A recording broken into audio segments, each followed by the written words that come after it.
무모한 남에게 외할머니 이삿짐을 부리러 집에 갔습니다.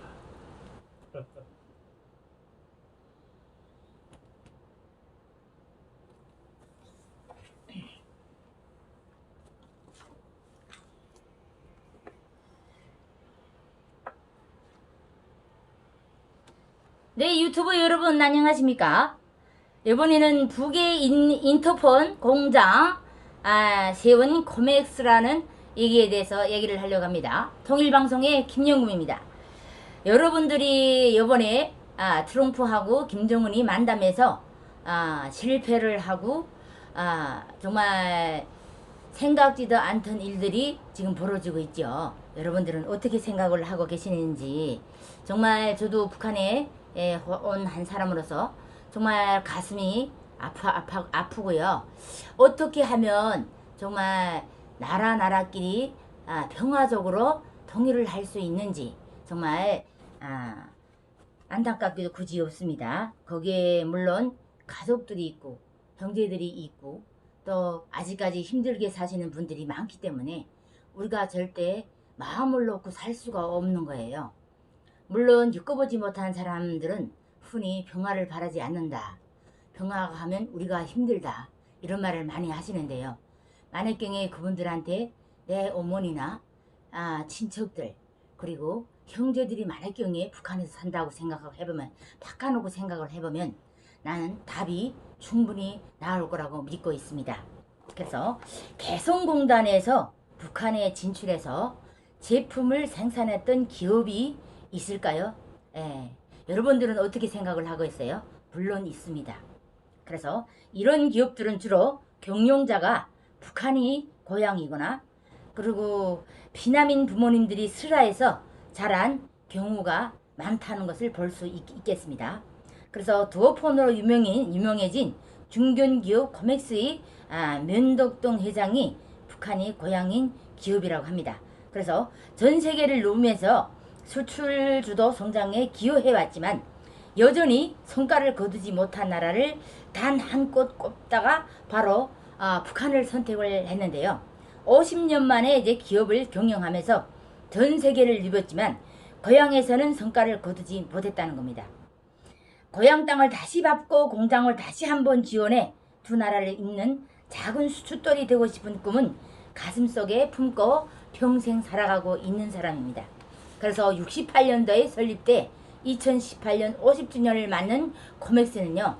인터폰 제작으로 시작해 지금은 사물 인터폰, 인공지능을 활용한 홈 제품을 생산하는 기업이라고도 합니다. 그래서 전 세계에 130여 개 나라를 제품에 수출하고 또 정부가 선정한 전통의 장소기업 그리고 코맥스를 설립해서 지금 회사로 일궈낸 회장님이 1939년도 평양에서 태어났다고 합니다.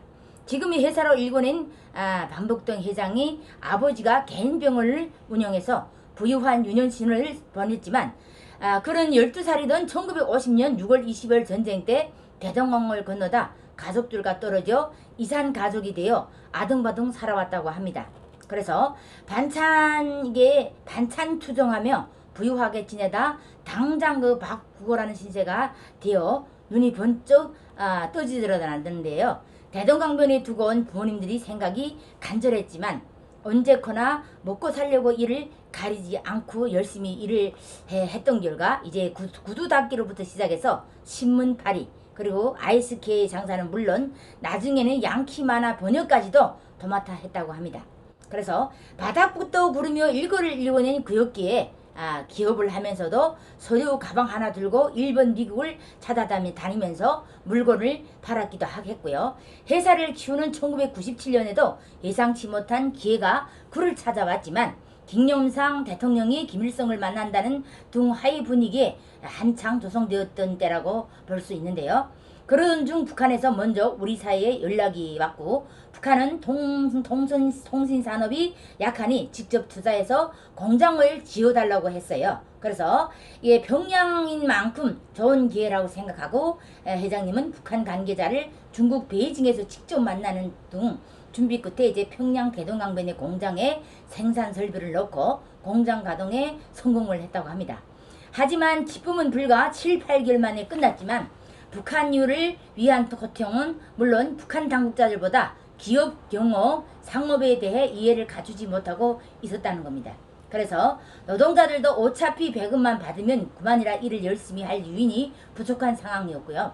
또 당국자들도 출근하지 말라고 지시하면 그날 공장은 손 놓고 기다리는 것 말고 방법이 없는 지경이라 도저히 공장을 운영할 수 없다는 판단까지 이르게 되었다고 하는데요. 이렇게 북한이 남한, 미국, 중국 등과 관계를 흔들 때마다 변 회장은 평양에 있는 공장이 돌아가는지 중단되는 조차 알지 못하고 발만 동동 굴러야 했다고 하는데요. 고생 끝에 제품을 만들어도 통관 물류 운송에 막대한 시간과 비용이 들었습니다. 하지만 대동강 하구의 남포항까지 인천까지 물류를 직접 할 수가 없던 상황이었기 때문에 중국을 거쳐야만 했고요. 그러다 보니까 어때요? 유럽 끝이 영국 런던까지 제품을 보내는 것과 맞먹는 비용이 들지 않겠습니까? 그래서 게다가 평양 사람들 한 번 만나려면 6개월씩 반격을 받아야 직접 사업장 관리하는 일도 사실상 불가능한 상황이었다고 합니다. 그래서 평양에서 공장을 꾸준히 가동하는 데에만 실패를 했지만 당시 공장을 가동하면서 북한 사람들이 어떤 생각을 갖고 있는지 더 잘 이해할 수 있다고 해상을 하고 있는데요. 그는 평양 사람들은 생각보다 순박하고 가르친 대로 열심히 일하려는 사람들이 많았다고 합니다. 그러면서 한편으로 굉장히 자존심도 세고요. 베이징에서 북한 사람들 만나 공장 설립을 위한 회의가 한창이던 시절 북한 노동자는 중국 노동자보다 숙련도가 떨어지니 중국보다 낮은 인건비를 제안을 했습니다. 그런데 협상에 나선 북한 사람들이 벌떡 화를 내더라고요. 당시 협상에 나선 북한 당국자가 우리가 왜 중국보다 낮은 돈을 받고 일을 해야 되느냐, 중국보다 무조건 너무 높은 임금을 달라고 무작정 화를 냈다는 겁니다. 이렇게 북한의 시장 경제가 갖춰지지 않아 경쟁력을 높이려는 생산 단가를 낮춰야 한다는 개념조차 갖추지 못했기 때문에 벌어진 해프닝이라고 볼 수 있는데요. 평양 공장을 포기하기 전 북한에 새로운 아이디어를 던졌고 또 비무장지대에 남북이 편하게 오고 갈 수 있는 장소를 만들고 자는 것, 당시 새로운 경험 장소로 이렇게 제안하자 북한에서는 오히려 개성지역에 제안하는 것이 어떠냐고 역으로 제안해 왔고, 기억이 당시에 군부 반대가 심했는데 결국 2004년 개성공단 가동으로 길수를 맺었던 셈입니다. 그래서 개성공단이 2004년에 가동 이후 세차게에 걸려 가동이 중단되면서 입주 기업이 어려운 썰을 겪었지만 코맥스도 개성공단의 입주를 시도했다고 합니다. 그래서 코맥스가 쓰던 개성공단의 부지 2,000여 평을 준비해 공장 건립을 준비를 하고 있었지만 2008년도 관광객 피살 사건으로 모든 것이 엎어졌다고 합니다. 그럼에도 회장님은 기회가 되면 다시 한번 북한 진출을 꿈꾸고 있고 앞뒤 가리지 않고 진출하겠다는 것은 아니며 정치적 화해와 정말 안정적인 수준으로 선행한 다음에야 북한이 진정성을 보여야만 남북 경험이 다시 시작될 수 있을 것이라고 내다보고 있습니다. 북한이 진정성을 보여야만 이게 남북 회담이 다시 시작될 수도 있고, 그리고 또 개성공단에 진출했던 기업인들이 눈물 흘리며 공단 개방만을 기다리고 있지 않겠습니까? 그래서 개성공단 사업이 재개될 수 있지 않겠는가 하는 변 회장님이 평양에서 태어나고 이후 평양에 2번, 개성에 3번 방문을 해 북한을 잘 아는 사람이라고 말을 하고 있는데요. 북한은 알기에는 오랜 시간 남과 북으로 갈려져서 지난 세월 서로의 편견이 아쉽기도 합니다. 하지만 쓸쓸한 일화도 있고 우리들이 한창 자라던 시절에만 해도 학교에서 반공 포스터를 자주 그렸습니다. 그러면 아이들이 보고 자라는 게 있으니 북한 사람은 새빨간 피부에 까맣고 뾰족한 뿔과 꼬리가 달려있는 모습을 그리더라고요. 그래서 그 모습을 보고 아이들에게 그럼 아빠는 어떻게 생겼어? 하고 묻는 일이 있었습니다. 당연히 아빠는 아빠지 라고 말을 했더라고 하는데요.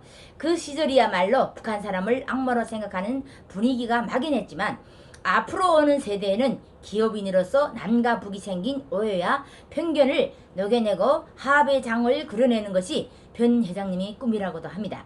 이렇게 기업이 할 수 있는 일은 북한에 진출해 서로 스킨십을 늘리고 경제 자립도와 또 교류의 물꼬리를 트이죠. 평양이든 개성이든 우리 고맥시의 깃발이 펄럭이는 날을 꿈꾸고 있습니다. 그는 기업가의 만큼 하에 더해 경제 교류 자체 효과에도 주목을 하고 있고요.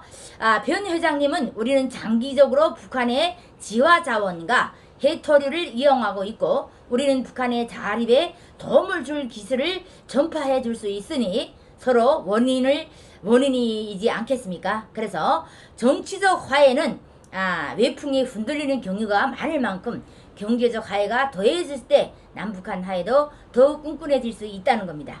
민족 간 화해와 통일을 위해서 디딤돌 역할을 가업이 할 수 있다면 큰 영광이지 않겠습니까? 그래서 너털 웃음을 보이는 나이 이른의 기업인은 여전히 꿈을 향해 앞으로 달려가고 있습니다. 통일방송의 김영금이었고요. 구독과 좋아요를 눌러주시기를 바랍니다. 감사합니다.